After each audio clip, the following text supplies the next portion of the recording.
Hola, aquí el capitán Patapal al habla.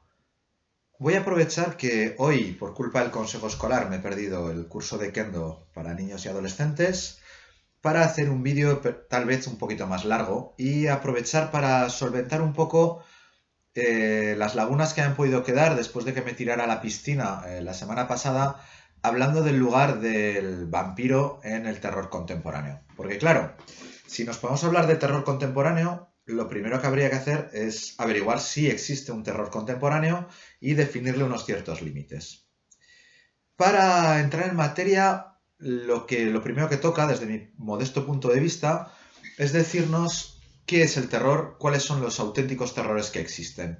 Y para esto me voy a basar en mis recuerdos de un artículo muy interesante que escribió Miguel Puente Molins, que se llama El terror no tiene forma, en el que hablaba de los distintos tipos de terror que existen realmente. Bueno, básicamente el ser humano tiene miedo al daño, es decir, a sufrir un dolor, a sufrir un perjuicio en su cuerpo, en su situación.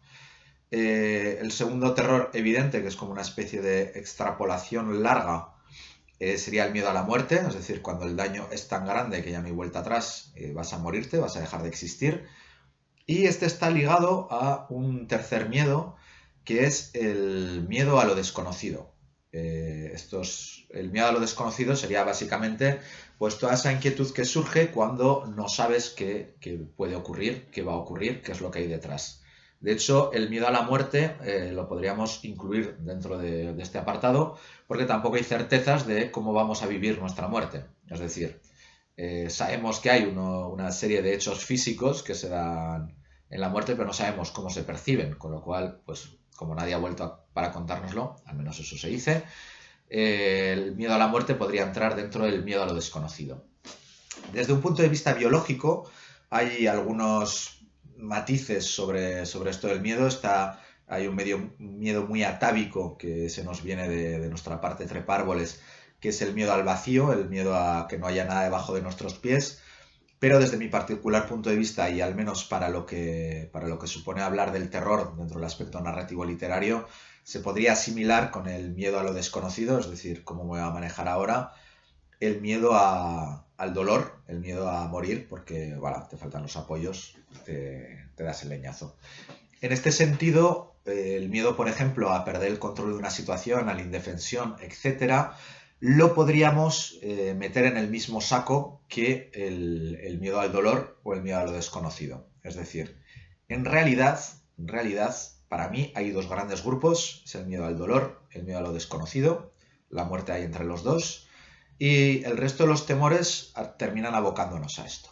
Bien, estas dos fuentes de terror son evidentemente universales, son evidentemente ancestrales, y ahí se nos plantea la cuestión de, ¿tiene sentido, por lo tanto, hacer una distinción entre el terror clásico y el terror contemporáneo? Bueno, pues aquí habría que decir que evidentemente depende de si consideramos que las circunstancias del ser humano y su mentalidad, el modo de percibir estas circunstancias, ha evolucionado o no. Si damos por bueno que ha evolucionado, evidentemente tendremos que aceptar que el miedo, al menos el modo de expresar el miedo, ha cambiado con las distintas épocas. Esto es lo que explicaría en buena parte que la novela gótica tenga unos resortes, la ghost story o historias de fantasmas tenga otros resortes, el terror paranormal tenga otros resortes y que cuando entremos ya en lo que es pues todo el tema del horror cósmico o la literatura de Richard Matheson o más adelante Clive Barker, etcétera, si bien el miedo primario continúa a ser el mismo, el modo de expresarlo es distinto. En ese sentido sí que existe una división entre el terror clásico y el terror contemporáneo. Bien, con ciertos matices. Las grandes historias de terror contemporáneo, sea de cuentos de ahorcados, sea de historias de fantasmas, sea de novela gótica, siguen tocando al lector porque en realidad ese miedo a lo desconocido, ese miedo al horror del sufrimiento, ese miedo a la pérdida, ese miedo a perder el control, sigue siendo universal. Lo que sí que cambia es el modo de expresarlo. Es decir, Si tenemos un relato de Mary James sobre fantasmas, el escalofrío lo vamos a tener igual, porque no nos resulta difícil tener una cierta empatía con el personaje decimonónico, el personaje del siglo XIX, y sentir ese escalofrío cuando las cosas se van de madre y dejan de ser controlables. Es decir, el ser humano tiene esa magia que es la empatía hacia los demás, y no hay que perder de vista que toda la narrativa de terror funciona en ese plano. Los libros que buscan asustar directamente al lector que lo está leyendo son muy raros. Existen. David Hasso tiene algunos relatos francamente espeluznantes en los que interpela directamente al lector y existe un juego directamente con él.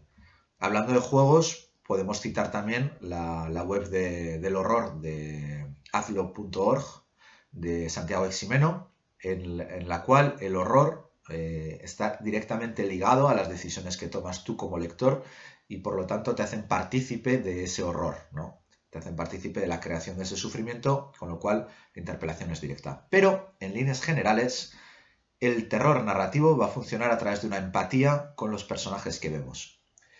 Y en este sentido, el terror clásico sigue funcionando porque esos horrores son ancestrales, esos terrores vienen de nuestra propia naturaleza humana y entonces, como personas que conocemos el pasado, mejor o peor, y con una sensibilidad en la lectura que nos permite conectar con los personajes creados hace 200 años, pues nos permite compartir ese miedo que sufren esos personajes, ese miedo que el escritor sufrió o supo captar y que nos transmite a través de los personajes. Es lo que hace que el terror clásico, sea de Edgar Allan Poe, que fue un adelantado a su tiempo, o sea de gente mucho más clásica como Bram Stoker, siga funcionando con nosotros. Ahora bien, desde mi particular punto de vista como editor, lector y escritor, sería absurdo negar también la existencia de un terror contemporáneo. En ese sentido, creo que iniciativas como las de Dentro del Monolito, que ha lanzado un concurso precisamente para indagar un poco más allá, son muy acertadas, porque evidentemente las inquietudes de una época cambian, las inquietudes que la sociedad de esa época cambian, y por lo tanto la forma en la que plasmamos el horror cambia. La gracia del asunto es que podemos hablar de terrores universales a través de distintos lenguajes. Y el tema es que las reinterpretaciones posteriores de ese mismo mensaje van a ser muy ricas si el autor ha tenido la suficiente cintura como para dejar las puertas entreabiertas, porque en terror siempre hay que dejarlas entreabiertas, ni totalmente cerradas ni totalmente abiertas, para que el lector proyecte sus propias fobias, sus propios temores en la narrativa del autor. Eso es lo que explica, por ejemplo, que Drácula siga estando de actualidad. Hay quien ha querido ver en Drácula el temor de Bram Stoker a las influencias orientales, a la dilución de la pureza británica por las potencias extranjeras, por esos países que se consideraban subdesarrollados, toda esa estela del Imperio Otomano que se iba cayendo en ruinas.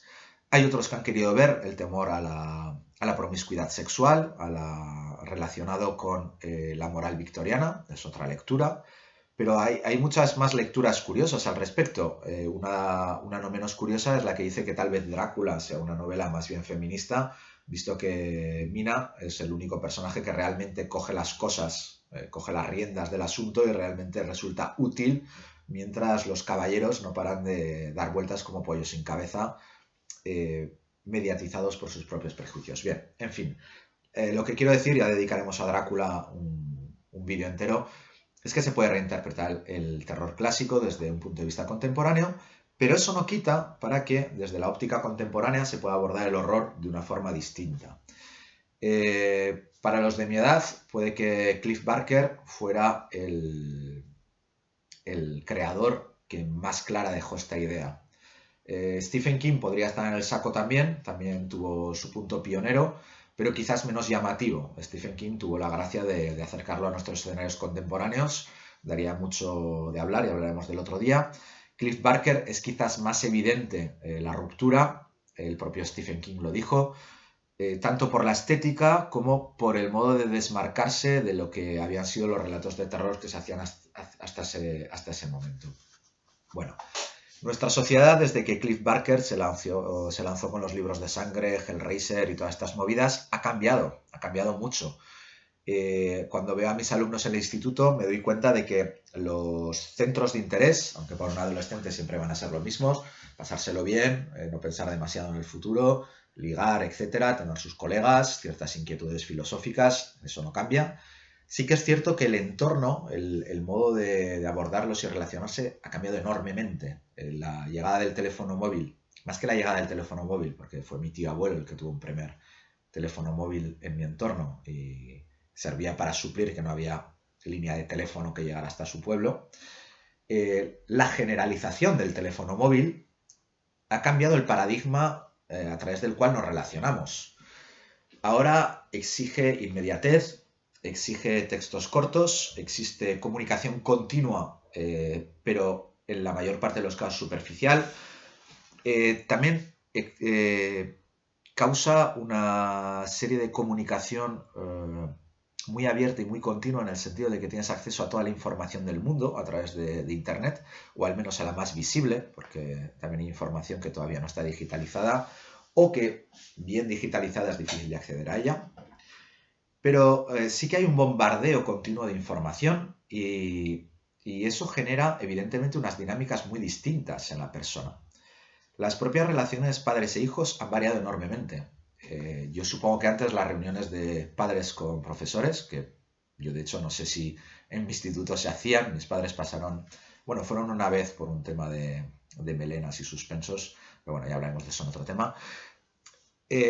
Una de las inquietudes generalizadas es que ahora los niños no entienden los enunciados de los problemas. Hay un problema de concentración a largo término. Al menos aquí en Francia tienen muchísimos problemas con los textos ya de un par de párrafos.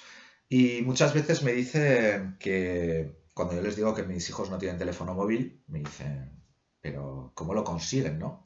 Entonces, incluso la problemática de los padres con los hijos ha cambiado. En mi época, si no te compraban el Wallman, pues te aguantabas y tira millas.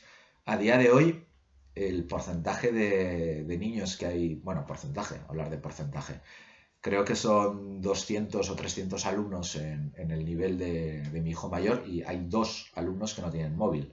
Quiero decir, la proporción ha cambiado totalmente, la dinámica social ha cambiado totalmente. Es evidente que toda esta dinámica, el mundo del trabajo ha cambiado también, los contratos fijos se han convertido en una especie de unicornio blanco, las relaciones políticas han cambiado enormemente, el modo de dar las noticias ha cambiado muchísimo, las relaciones entre países, cómo se viaja, con quién te relacionas, todo ha cambiado tantísimo que es evidente que el terror se tiene que expresar de otra forma. Y con esto no quiero decir que haya que buscar unos cambios formales, que es posible que también, porque el propio lenguaje ha evolucionado, sino que la propia tramoya, la propia escenografía, el propio lenguaje, lenguaje simbólico, lenguaje narrativo, a través del cual vamos a hablar de ese miedo al daño, de ese miedo a lo desconocido, que convergen en la muerte, y ese miedo tan humano de hacer frente a esta existencia imperfecta, tiene que cambiar. Entonces, es normal que en un terror contemporáneo los temas cambien. Además, hay una paradoja. Al tener acceso ahora a tantísimas obras y a tantísimas películas, libros, opiniones, etcétera, hay como una especie de revival, de vuelta a los orígenes enorme dentro de la literatura de terror. Porque nos damos cuenta de que podemos leer un terror compartido en unas claves antiguas y sigue funcionando. Y hay una cierta nostalgia, hay una cierta búsqueda estética, y entonces la paleta con la que podemos hablar de los terrores ancestrales es enorme. Pero ojo, este revival no quiere decir que estemos volviendo a hacer lo mismo que se hacía antes. Cuando un autor coge el vampiro, por ejemplo, evidentemente no va a volver a hacer lo mismo que estaba haciendo antes. Ya para empezar, porque no ha tenido las mismas lecturas y no ha tenido las mismas vivencias. Así que el que intente hacer una copia de Drácula no va a salir lo mismo. Yo creo que en ese sentido el terror contemporáneo no necesita ni siquiera un escenario contemporáneo para expresarse como tal.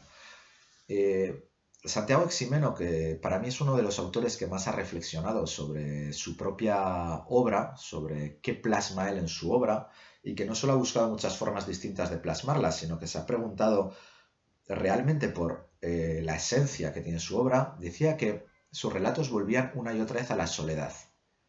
Y me da la impresión de que ese es un eje evidente dentro de la problemática social que tenemos ahora mismo. Es decir, la paradoja de estar hiperconectados y al mismo tiempo solos frente a los desafíos de la vida, solos frente a la muerte, solos dentro de un grupo humano muy grande, solos ante las paradojas, está muy presente, porque precisamente del mismo modo que la luz del progreso en el siglo XIX dio más cuerpo a las sombras de la superstición, la luz de la superconectividad del siglo XXI está acentuando las sombras de la soledad, de la incomunicación, del no entendernos a pesar de estar hablando continuamente, y valgan como ejemplo pues la situación política que podemos tener en España, en la que se han pegado años ahí votando y hablando y discutiendo y peleándose en los platos y demás, y realmente había una comunicación ahí o no. En realidad hablamos mucho y comunicamos poco. De hecho, parece que cuanto más descomunicamos a través del discurso, más contentos estamos, más dentro de la dinámica contemporánea. Un poco la reflexión que hacían sobre las redes sociales, ¿no? Se busca menos el consenso y menos convencer o escuchar las ideas de los otros que aplastar al adversario dialéctico. Esto parece que es un temor muy contemporáneo, ¿no? Antes podíamos tener el miedo a que no nos escucharan, ahora tenemos miedo a que nos escuchen y nos ignoren, nos escuchen y nos malinterpreten, nos escuchen y se vuelva contra nosotros, como se están volviendo a ver esas cazas de brujas terribles en internet, ¿no? O sea, mides mal tus palabras y de repente, ¡pam!, te van allá de huello y encima les aplauden, porque es como, joder, qué bien, qué respuestas cortantes da. Y claro, hay que reconocer que la tentación es grande. Tú a veces te ves con tus alumnos y dices, jo, aquí repartiría yo las del calamar. Imagínate, además yo en castellano y ellos que ni lo dominan. Pero ¿a dónde vamos, no? ¿A dónde nos lleva esta sociedad de la descomunicación? Y claro, ese es un temor muy contemporáneo. Evidentemente hay otros ligados. Ahora, hace poco he terminado de leer la novela corta de Pedro Moscatel, la de Te prohíbo volver a dormir, que habla del transhumanismo desde una perspectiva del horror y wow, ahí te dices, ¿queréis terror contemporáneo? Pues aquí lo tenéis, ¿no? ¿Hasta dónde vamos a llegar, ¿no? En nuestra búsqueda de ir un poquito más lejos, a pesar de que está escrita en clave pulp y que es una novela corta, muy ligera en cierto sentido, joder, el trasfondo pues también hay que pillarlo, ¿no?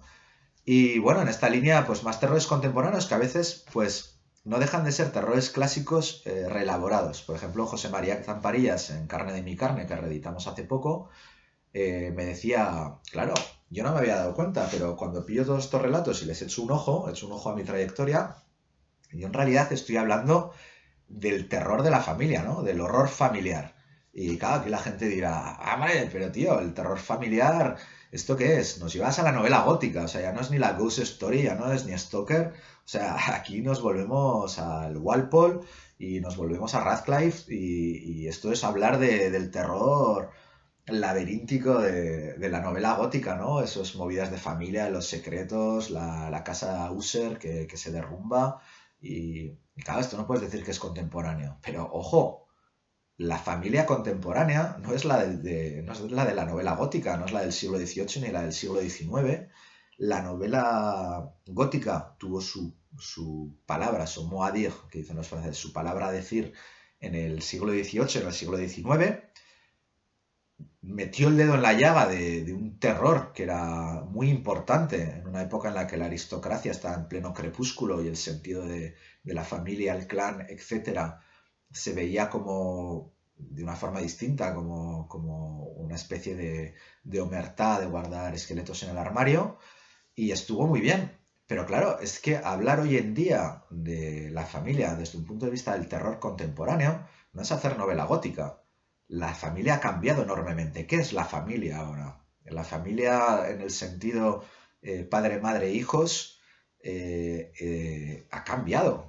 A pesar de que algunos no lo quieran ver, a mí me basta con mirar las fichas de mis alumnos para constatar que la familia en el sentido estricto clásico se ha vuelto rara. Y lo dice un tío bueno, que viene de una familia que, como los gitanos, nos encanta estar ahí todos juntos y somos muy de vínculos, los primos, los tíos, estamos unidísimos. Yo mismo tengo 5 hijos y, oye, yo lo veo, lo hablo con gente de aquí y es una visión muy tradicional en cierto sentido la familia, pero eso no quiere decir que sea la versión única, la versión correcta, la versión eh,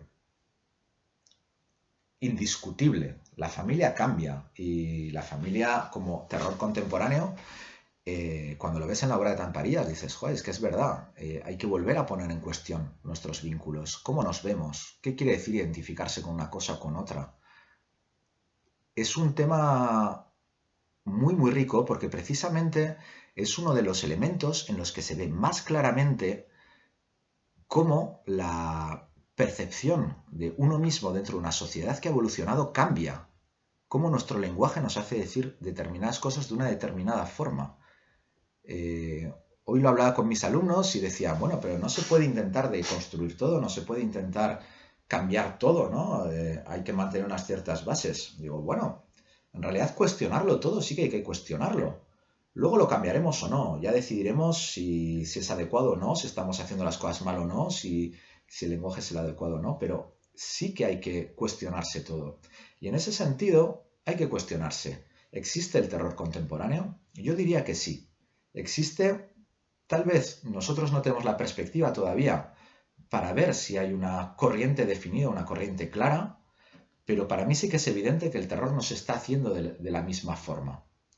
El terror se está haciendo de formas distintas, con nuestra forma de verlo, con nuestras contradicciones, con nuestras inercias clásicas y con nuestras aventuras en las que nos lanzamos un poco más hacia adelante, que experimentamos un poco más, a veces con acierto, a veces sin acierto, pero sin duda todo creador, por definición, está buscando nuevos caminos y está buscando una nueva visión de su mundo y una nueva expresión del mismo. Y el terror no deja de ser un lenguaje para hablar de lo que es contemporáneo, lo que es cotidiano.